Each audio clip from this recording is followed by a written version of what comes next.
오늘의 이슈에 대해 알아보는 핫이슈 나옵니다. 지난 10월 17일 판교 야외 공연장에서 환기구 추락 사고로 16명이 사망하는 큰 사고가 있었죠. 네, 이런 사고 재발을 막기 위해 국토부에서 환기구 설계 가이드라인을 마련했는데요. 국토교통부 건축정책과의 김상문 과장을 전화 연결해 자세한 내용 들어보도록 하겠습니다. 안녕하십니까? 네, 안녕하세요. 네, 그 사고 이후로 환기구에 대한 안전 규정이 없다는 지적이 대두가 되면서 새롭게 가이드라인을 마련했다는데 앞으로 환기구 설치 관련 어떻게 좀 달라지나요?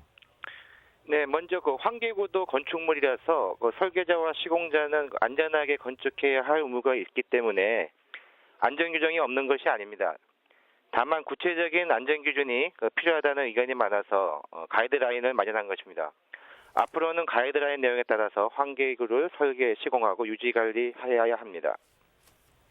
네, 그렇다면 환기구 설치 시 이런 가이드라인을 준수하지 않으면 허가가 안 나나요? 네, 허가권자인 시장, 군수, 구청장이 가이드라인의 내용을 확인하도록 하고 있기 때문에 가이드라인을 지키지 않으면 건축 허가를 받을 수 없습니다.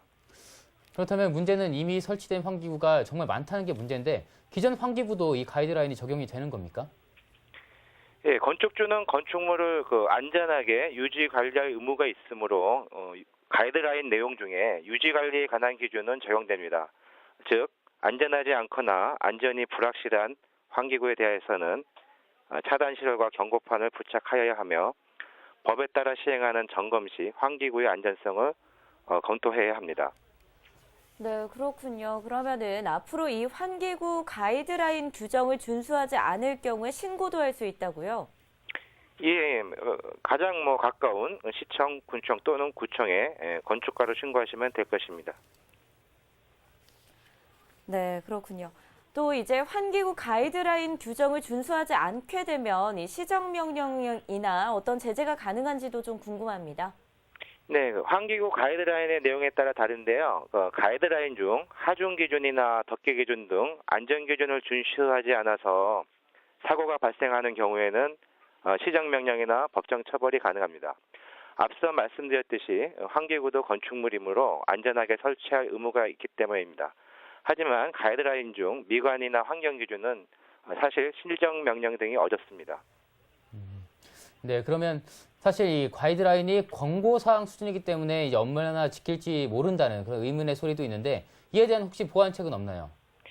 네, 가이드라인 중 일부 규정은 강행 규정이고 건축허가 및 준공검사 시에 확인해야 하므로 저희들은 실효성이 있다고 보고 있습니다.